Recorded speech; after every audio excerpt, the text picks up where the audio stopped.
Bonjour chers camarades boursicoteurs, j'espère que vous allez bien. Récemment, les marchés sont fébriles, inquiets et même nerveux, je dirais. Le S&P frôle tout juste ses plus récents records, mais on sent qu'il manque de momentum pour repartir à la hausse, comme si quelque chose retenait les marchés. Même qu'on dirait que les cours boursiers sont prêts à corriger quelque peu. En fait, ce qui semble inquiéter les marchés, c'est la Fed et son plan de resserrement monétaire.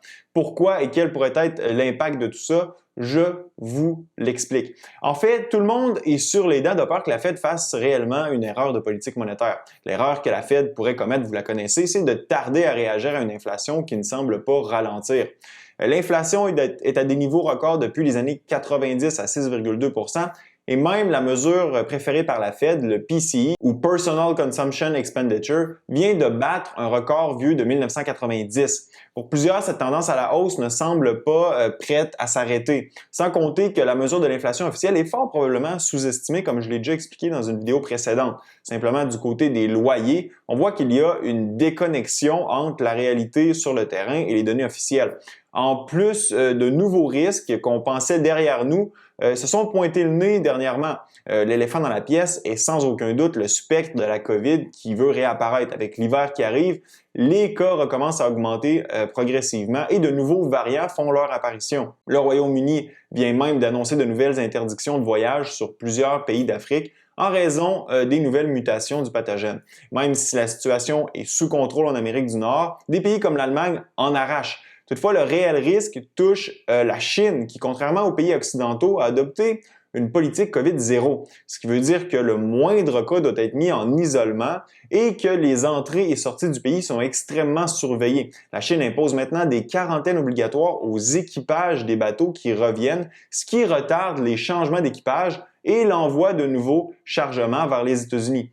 Rien pour aider la situation actuelle des chaînes d'approvisionnement qui sont déjà fortement chamboulées. Les ports américains sont totalement débordés, les temps de transport, y compris de déchargement, se sont allongés grandement, les bateaux arrivant de Chine doivent patienter des jours avant d'être déchargés, les zones de déchargement des ports de Californie sont à pleine capacité et le manque de camionneurs ralentit la livraison des conteneurs aux entrepôts qui eux aussi débordent. Un autre élément important, c'est que 4 conteneurs sur 5 qui retournent en Chine retournent vides. Ça vous donne une idée de l'ampleur du déficit commercial qu'ont les États-Unis avec le pays du milieu. Déficit financier à même la presse à monnaie, bien sûr. Sans aucun doute, cette tempête logistique a des conséquences sur les prix du transport. Le prix du transport d'un conteneur de 40 pieds en provenance de la Chine pour le port de Los Angeles est 6 fois plus élevé qu'il l'était avant la pandémie, en date de la semaine dernière. Si les prix des transports sont touchés, ce sont les prix de pratiquement tous les biens que nous consommons qui le sont aussi. Ordinateurs, téléphones, vêtements, produits manufacturés, toute la gamme de produits de consommation est affectée. Tous ces problèmes d'approvisionnement ne sont pas prêts d'être réglés et pourraient participer à augmenter les pressions inflationnistes actuelles au cours de l'année prochaine. Et c'est là qu'entre en jeu la Fed et les inquiétudes du marché. Premièrement, il faut le dire, la peur de voir Powell être remplacé s'est dissipée avec le renouvellement de son mandat. Bonne nouvelle. Comme je l'avais mentionné dans une vidéo précédente, ce n'était pas le temps de faire passer par-dessus bord le capitaine du navire lorsqu'on est dans le brouillard et que la terre ferme n'est toujours pas en vue. Par contre, avec l'inflation qui ne veut pas ralentir, plusieurs pensent que la Fed pourrait accélérer la réduction de ses achats d'obligations pour que le tout se termine en début d'année prochaine au lieu de la mi-année comme c'est prévu actuellement. Puis viendraient inévitablement les hausses de taux. C'est d'ailleurs ce à quoi s'attendent les marchés. Il faut dire que les taux d'intérêt commencent à s'ajuster à cette potentielle réalité avec le taux de 10 ans qui a connu une remontée au cours des dernières semaines. Ce n'est pas non plus sans conséquence pour les entreprises de croissance dont plusieurs sont dans le rouge depuis un bon bout. Avec des taux d'intérêt qui devraient être plus élevés l'an prochain, les valorisations se réajustent en conséquence. Peloton, Twitter, Pinterest, Palantir, PayPal font partie d'un groupe d'entreprises technologiques qui ont souffert amplement au cours des derniers jours, des dernières semaines. Sauf que Powell, selon moi, risque de maintenir le cap malgré le fait que l'inflation soit élevée et que le chômage soit près des niveaux pré-pandémiques. Le taux de participation de la main-d'œuvre reste sous les niveaux pré-pandémiques. Plusieurs poussent pour que la Fed ne réagisse pas à l'inflation et qu'elle se concentre sur l'emploi à 100%.